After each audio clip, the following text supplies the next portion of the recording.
கர்த்தருடைய நாமத்துக்கு மகிமையுண்டாவதாக. இன்றைய வார்த்தை மத்தேயு 5:5. சாந்த குணமுள்ளவர்கள் பாக்கியவான்கள், அவர்கள் பூமியை சுதந்தரித்துக் கொள்வார்கள்.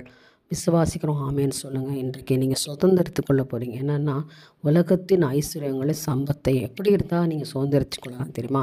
சாந்தமுள்ள குணமுள்ளவர்கள். ஏன் தேவனாகிய கர்த்தர் சாந்தமுள்ளவராய் அவர் உங்களிடத்தில் கடந்து வருகிறார். அவர் பாருங்கள், தேவன் உங்களிடத்தில் கடந்து வருகிறதுனால தான் நீங்கள் ஆசீர்வதிக்கப்படுகிறீங்க. இன்றைய தினத்தில் கர்த்தர் உங்கள் பட்சத்திலிருந்து கண்ணோக்குவார். அவர் உங்களிடத்தில் கடந்து வருவார்.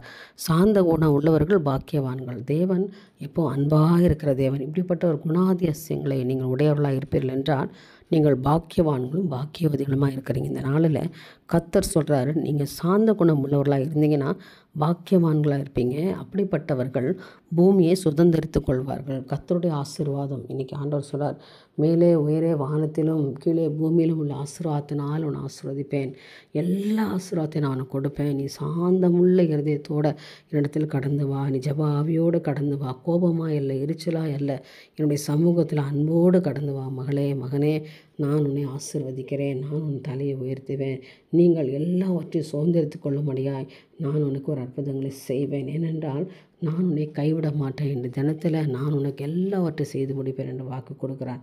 நம்புங்க, நீங்கள் சுதந்திரத்துக் கொள்வீங்க. நீங்கள் எந்த ஆசீர்வாதத்தை இழந்து போனீங்களோ, எந்த இடத்துல ஆசீர்வாதம் உங்களை விட்டு விலகி போனதோ, அதே இடத்துல கர்த்தர் உங்கள் தலையை உயர்த்துவார். நீங்கள் பெற்றுக்கொள்வீர்கள்.